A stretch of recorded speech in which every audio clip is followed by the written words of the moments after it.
everyone, and I am back with my dad, Russell Kitely. Welcome back. Is it good to be back on the channel? Yes, very exciting. It's been a good minute, hasn't it? Because the last time I was here and I interviewed Dad was before the big lockdown, so I haven't actually seen you since March. No, it's been a long time between. 9 months or something. And I've also managed to get him out of his comfort zone by filming yet another video with him. Yay. Yeah. So, Dad, do you get a little bit of stage fright being put on the spot or having a chat to the camera and doing a little interview like this? Because I know I certainly do. A little bit, a lot less than I used to. Yeah, and I guess you know me too. I'm not a big scary news reporter. I'm not big scary.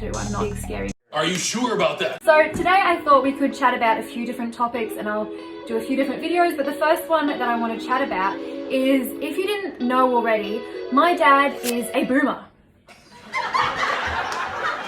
Bet you didn't know that. But what is even more mind-blowing is that he is vegan. He is a vegan boomer. It was all engineered by my daughters, it has to be said. Oh, engineer. Yeah. Would you say that we were forceful vegans that forced our views upon you and now you have to live as a vegan? No. What? It bothered me for years. Just What's living bothered that, you? Well, the idea of eating animals. Even as a kid, I think there was a sense that there was something amiss. It was just not obvious what. It sounds ludicrous, but when you're embedded in that sort of culture, you just don't see it. And then finally the girls got progressively more vegetarian, I suppose, and then eventually flipped into veganism, and I have to say we didn't need much of a push. We're up in a society that normalises the consumption of animals on a mass scale, which also requires the slaughter of these animals on a mass scale. Yeah. And we don't see it. No, it's in fairy tales, it's in kids' things, it's just part of normal society, and only once you've stepped away from it and you see it from the new perspective do you realise how extraordinary it is that it's still tolerated. You're not facing it. Because in some ways, for me, I know that it actually hurts more being vegan than it does not being vegan. Yeah, because you're aware of the cruelty, whereas if you're blithely going along as normal, you don't even notice it, you're not challenged.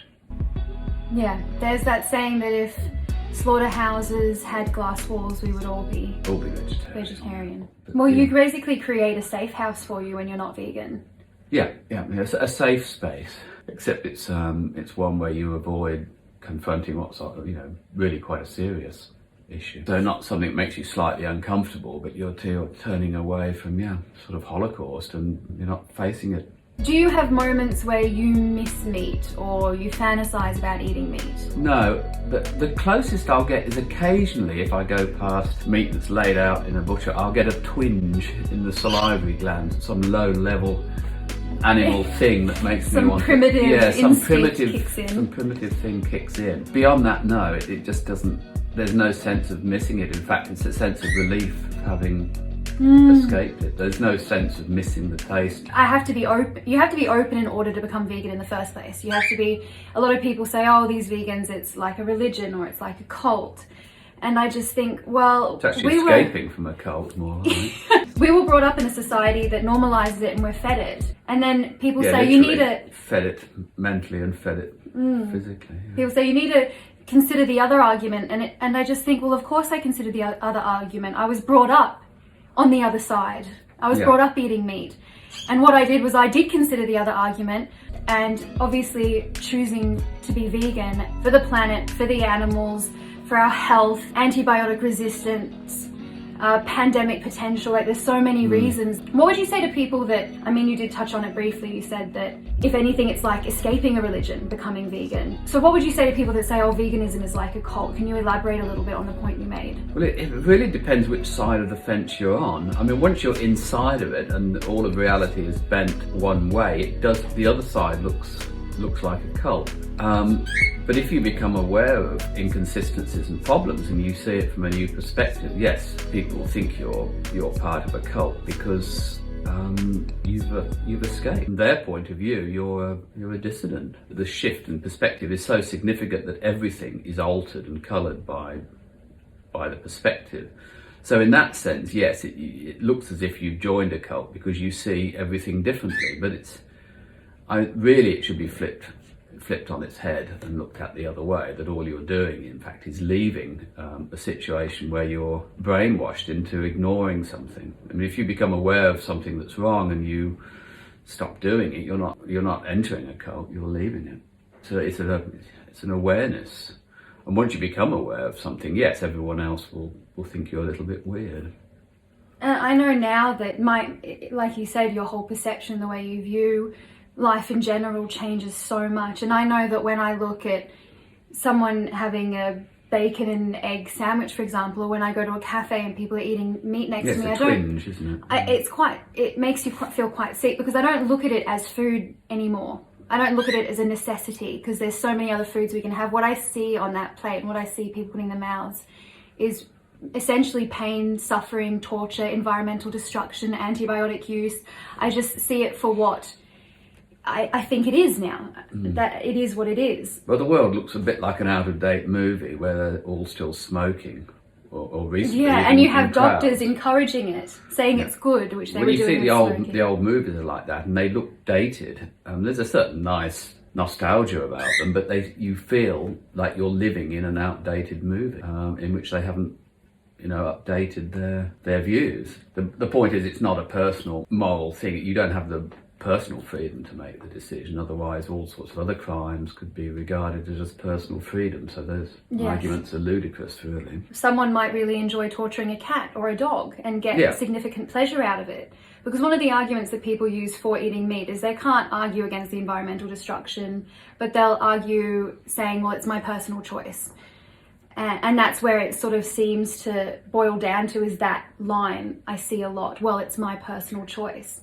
Well, it's someone's personal choice to be a rapist, to harm a dog, abuse a cat. The rest of society wouldn't put up with it, would they? No. So where's the moral consistency in our society? No, it's just so basically selfishness. What you'll find, I think, is once you switch to a vegan sort of life, there's a lot less internal tension, because you're not fighting an internal consistency. You're not lying to yourself, and lying is, quite exhausting. And if you're eating meat, in a sense, you are lying, and when you get caught out in the lie, you react violently. People always say vegans are so violent, they're so intense, they're so forceful. And some of the most hateful comments on the internet have been from meat eaters towards vegans. They don't want to be told that, hey, what you're doing, perhaps we should think about it a little bit more. I know that when I used to eat meat, I would never defend it. I mean, I didn't feel good about it. I did feel an amount of guilt in regards to it. I would never have promoted it. I would certainly not have defended it online either. But when it's the norm, you feel as if you're a little bit weird to fight it. And you have an army behind you when that's what the majority of people are doing. So if you're eating meat and the majority of people are doing it, you feel like you've got this huge backup, this huge army behind you. The majority of the population is going to support you in attacking it. So it's a popularity thing too. You know that you'll get some support from somewhere at least. Whereas if you're a vegan and you stick your neck out, you know that most likely, definitely you're going to get some hate in some amount. Yeah, it's extraordinary to see what people who are active in that get in terms of reaction. I have to check the quote, but it's something like, great spirits have always encountered opposition from mediocre minds. You do get a violent reaction. And the other quote, which I think was was Niels Bohr or somebody of that ilk, who said that revolutions proceed one funeral at a time. What I understand, it means you won't convert people who are entrenched. You basically got to wait for them to die and the next generation to come out. Yes. But you were converted and you are a boomer. I'm not quite dead, but getting there. What I hope with Dad especially is that I think it's a huge inspiration when we see older generations who have basically been in a habit of eating and living a certain lifestyle for so long, be able to make that connection. And I think the other thing is that people don't want to admit that what they've been doing for decades or the majority of their life is morally, ethically wrong. And so it's so much easier to just continue with it than to admit, hey, what I've been doing is wrong. Certainly not lacking any calories. No. But I do think that some people, especially women, can use veganism in a way to control their eating. And I think there's this misconception that being vegan is so restrictive that it helps you in your pursuit of thinness. And they're just green leafy. There's still a huge amount of pressure for women to remain thin, and so they're going to look for different means to do that, different lifestyle changes in order to maintain that. People say, oh, what do vegans eat? Well, it's the same food you eat, just vegan versions of it. And often better. The vegan ice creams are superb. What would your advice be, Dad, for another fellow boomer? Someone around your age My fellow boomers don't listen to me. Look, I think all that you can do is just let them know and prod them about it, and that they'll resist. But something will, happen inside them. I think it'll make them realise, and the more it becomes normalised to have vegan friends, the more they're likely to switch. Do you think that in your lifetime or my lifetime, say, that the world will transition to becoming a much more vegan world, to the point where we do abolish animal agriculture, especially in the West? I think it could. I mean, we did it with smoking, gay marriage for that matter. All sorts of things have changed quite dramatically, but I can imagine it happening. What would you say to yourself that you think might have gotten through 30 years ago in terms of transitioning towards a more cruelty-free lifestyle? I don't know. I mean, you have to tell yourself to wake up, really. Like shake yourself out of a bad dream. Yeah, you have to see reality. I mean, it's quite thrilling and unpleasant to see reality, but once and it's scary to do. It's that blue pill or red pill. It is. It's Which very one do much you want that. to take? So yes, and then the idea that you can pull back the curtain and see what's going on behind, see all sort of the clockwork behind And some it. people really don't want to see it either. Well, it's not comfortable. Because all animals, even if they were brought up on green pastures, end up at slaughterhouses. Or they Yeah. have to be killed in one way or another. And they don't get euthanized with a nice little injection or something like your pet dog does that's 15 years old and has arthritis and he's riddled with other problems. No, they don't get euthanized like that because it's Carried too off kicking and costly. screaming. Yeah. So yes, I think just to wake up and to look at the mechanisms behind everything, and it's comforting to hide in the delusions, but ultimately it's you always have this suspicion that you're deluded, and you really need to wake up to it. Well, Dad, thank you so much for sitting down with me and having a chat for my YouTube channel. I really appreciate it, and I'm also really proud that you went vegan and you made that transition, and I love telling people that I have a vegan boomer father. Dad is actually going to start his very own YouTube channel, and it is going to it's called Vegan Boomer, and he's going to put up content, maybe your thoughts. What sort of stuff did you think that you were going to be putting up there? I haven't really. You haven't thought about what you're going to put up there, just go with the flow. Thank you, Dad. It's been a pleasure, and we will catch you guys next time. Thank you so much for watching. Don't forget to put a like and leave a comment down below, and I will see you guys in my next video. Bye. Bye-bye.